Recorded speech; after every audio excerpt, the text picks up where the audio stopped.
So now what I want to do is create a search component. So in sidebar, I'm just going to create a new file, this of folder called search.tsx, like so. And I'm going to do refce, and this is the search, like so. And then react.fc, as I do with most of my components now. This is quite a simple component to make, so we just want some styling in here, which I will bring. This outer div will have a class name of display flex. It's going to be a position of sticky, top of 0, a background of white, justify content and the items align item center, a px of 4, a height of 20, a width, meaning take the full width, a border bottom, and an overflow of hidden with the grey color again for the border. And then we're going to have a gap of 2 as well in here, which is 0.5 rem.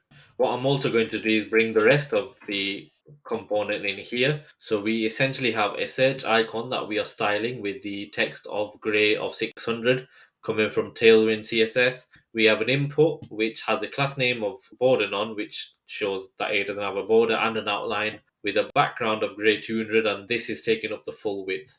Finally, what I want to do is import the relevant components from the material UI. So because we're using material UI, at the top here, we just need to import use client in here like so.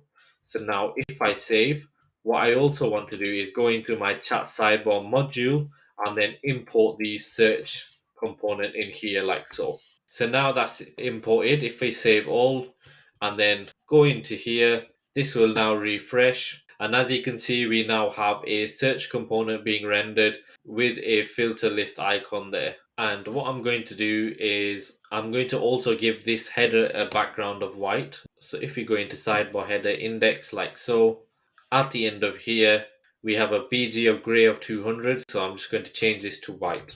So now if I save, you can now see they are both looking fairly similar in here. So now finally what I want to do is stretch the search import to the end. So we want to make it a full width. So what I'm going to do is in this div here with the search icon and the import, I'm going to give this a width of full in here. So it will stretch it out. So let's check that out, which it has done. So now that is fine, and we can type in here as well. But the functionality will not be there. So what we want to do, because the functionality will not be there, we want to memoize this component, which means do not re-render it because it's a stateless component. So let's go ahead and do that. And the way to do that is just outside here, we could do react.memo, which means memoize this component. So we don't need to change it because it is stateless. And we can just wrap it around here instead of wrapping it around the entire component. We could do it here like that. So now if I save, essentially this is memoizing the component because nothing will change in this component in particular.